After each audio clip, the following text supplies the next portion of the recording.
of verbs ending in AR, ER, and IR together one more time. With yo or I, verbs ending in AR, ER, and IR all take up the ending O. With nosotros or we, AR changes to amos, ER to hemos, and IR to imos. Informally, with tu, verbs ending in AR are changed to AS, and ER and IR endings are both changed to ES. In its plural form, or with vosotros, the endings for AR, ER, and IR ending verbs are ais, ace, and is, respectively. Formally, with usted, the ending ER transforms to A, and the endings ER and IR both change to E. With ustedes, we use AN for verbs ending in AR and EN for verbs ending in ER and IR. Exactly similar to the last two forms with él or ella, we use the ending A and E, and with ellos or ellas, we use AN and EN. Let's look at the examples again. Let's look at the forms of caminar first.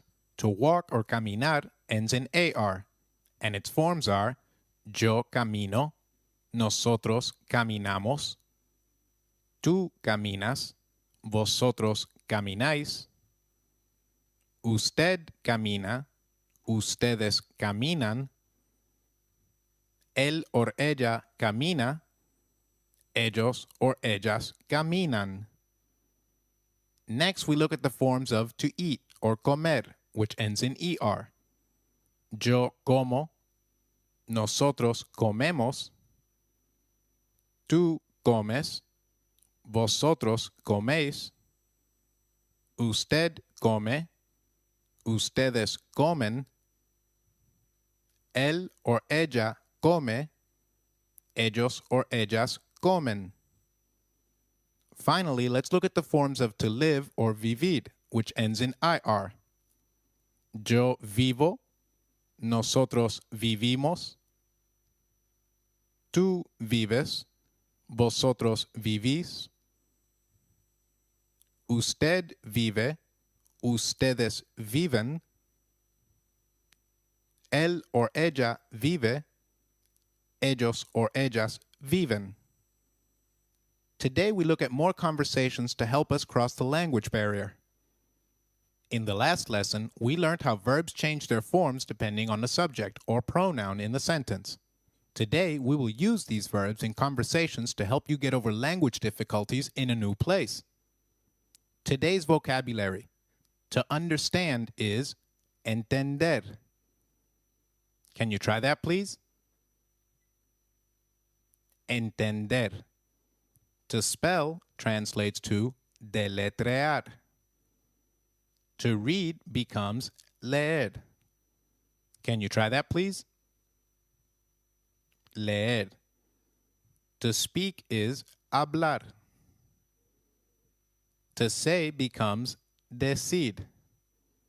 Try saying that again. Decir. To be able to is poder. To repeat becomes repetir.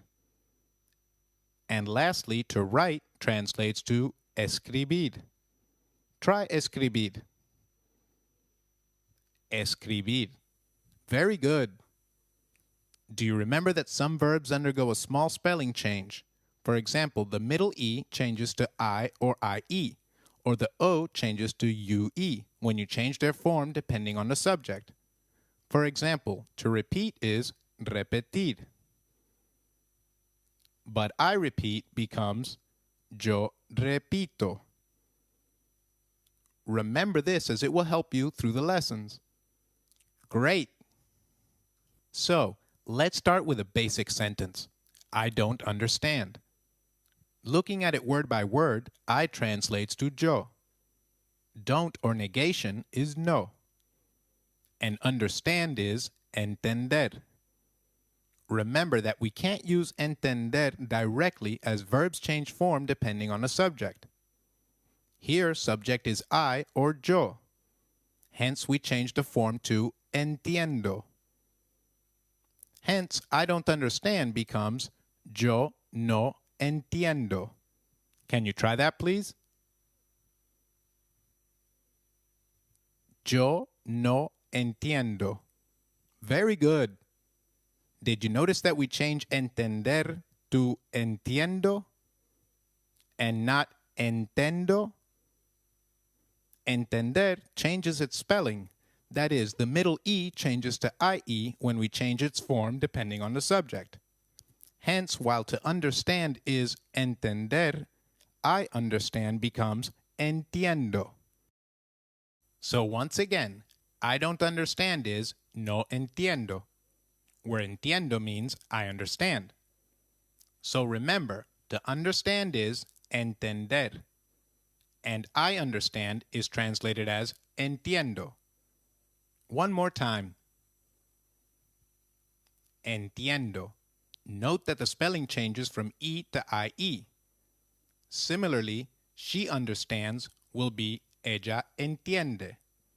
And formally, you understand becomes usted entiende. The exception to the last rule of spelling change is nosotros and vosotros. Verbs do not change spellings with nosotros and vosotros. They only change their form. Hence, we understand becomes nosotros entendemos and not nosotros entiendemos. Try saying we understand. Nosotros entendemos. Excellent. Similarly, you understand in an informal and plural context is vosotros entendéis and not vosotros entiendéis. So try saying you understand as if you were talking to multiple people in an informal situation. We say vosotros entendéis. Great. Now let's look at do you understand me? To translate this sentence, first let's translate do you understand? In an informal context, do you understand becomes ¿tú entiendes? Since we can omit the pronoun, do you understand can be translated as just ¿entiendes? Before learning how to say do you understand me, we need to learn the concept of indirect objects. A direct object is the noun or pronoun that the verb acts directly on, while an indirect object is the person affected by the action but not acted directly upon. Let's take an example. She gives them to me. Here, the direct object is them, and the indirect object is me. However, there are some verbs that use indirect object pronouns, even though those of us who speak English as a first language will probably think of them as using direct object pronouns. For example, in do you understand me? Me is used as the indirect object. Hence, do you understand me is translated as ¿me entiendes? Try that one more time. ¿Me entiendes? Very good. Please remember that the form of entender in translation is dependent on the subject or doer in the sentence. In do you understand me, you is the doer subject of the sentence. Hence, entender changes to entiendes. So as we saw, the translation for me when used as an indirect object is me in Spanish as well. Let's now look at the other object pronouns. When used as an indirect object, me translates to me. Informally, you becomes te. One more time. Te. Him, her, it, and the formal form of you are translated as le and se. Moving on, us is translated as nos. Can you say that? Nos. Informally, the plural form of you, plural, becomes os. Try that, please. Os. And finally, them and the formal and plural form of you are translated as les. Let's say that again. Les. Similar to do you understand me, I don't understand him is translated as no le entiendo, where le is an indirect object pronoun. You can say no te entiendo in an informal situation, and no le entiendo for a formal situation to communicate I don't understand you. So try these forms. No te entiendo informally and no le entiendo formally. Excellent. All right, it's quiz time. How will you say I understand you assuming an informal context? Will you say te entiendes or te entiendo? I understand you is te entiendo. Did you get that right? Did you understand why I understand you translated as te entiendo?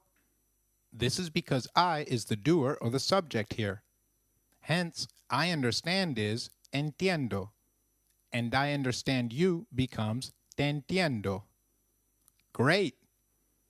Let's now look at how we will ask someone how something is said in Spanish. It is common to use indirect object pronouns when using verbs of communication. Examples include hablar, or to speak, and decir, or to say or tell. Let's look at an example. In how do you say dash in Spanish, how is como. You used as an indirect object is se. Se is decir, but we can't use it as it is, as we will se. In translates to en, and finally, Spanish is español. Good. Looking at the correct usage for decir, do you remember that while to say is decir, you say in a formal context translates to dice, where the middle letter changes from E to I. So now our word-by-word translation becomes como, se, dice, dash, en español. Taking an example of the word eat, our sentence, how do you say eat in Spanish, translates to como se dice eat en español. Can you try that? Como se dice eat en español. Now let's try and ask, how do you write something in Spanish, and assume a formal situation. Word by word, we get how as como, you as se because we use indirect objects, and finally write as escribir. But remember, we cannot use escribir as is. Do you remember that to write is escribir, but formally you write becomes escribe. So now you know, how do you write translates as como se escribe. Try that again. Como se escribe. Como se escribe is used assuming you is in formal form, or as usted. Let's now see if you were to ask the same to someone you will refer to as tú. Informally, how do you write translates to como te escribes. Can you try that, please? Como te escribes. Great! Now let's learn to say, can you speak slowly? In Spanish, there is a verb that communicates ability.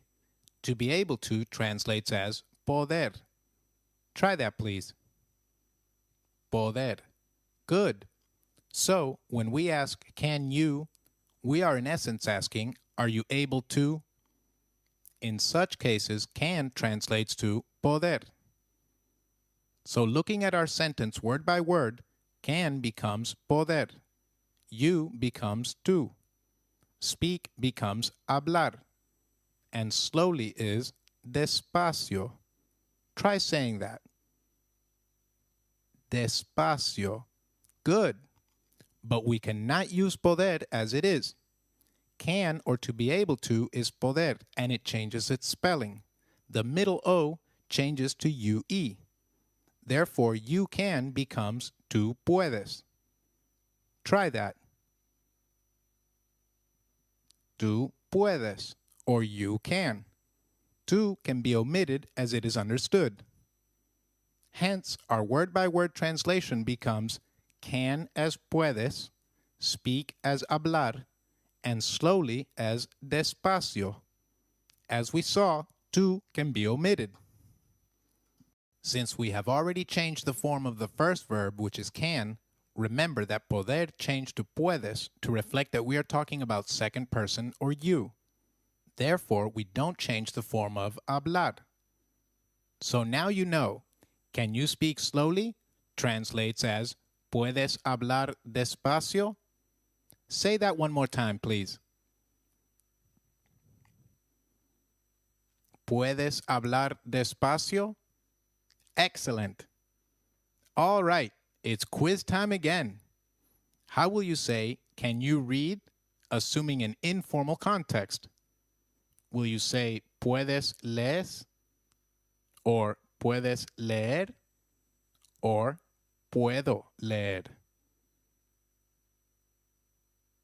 Can you read is ¿puedes leer? How did you do there? Try translating do you understand Spanish and assume you as tú. Is it entender español or entiendes español? It is entiendes español. Did you get that right? One more time. ¿Entiendes español? Or do you understand Spanish?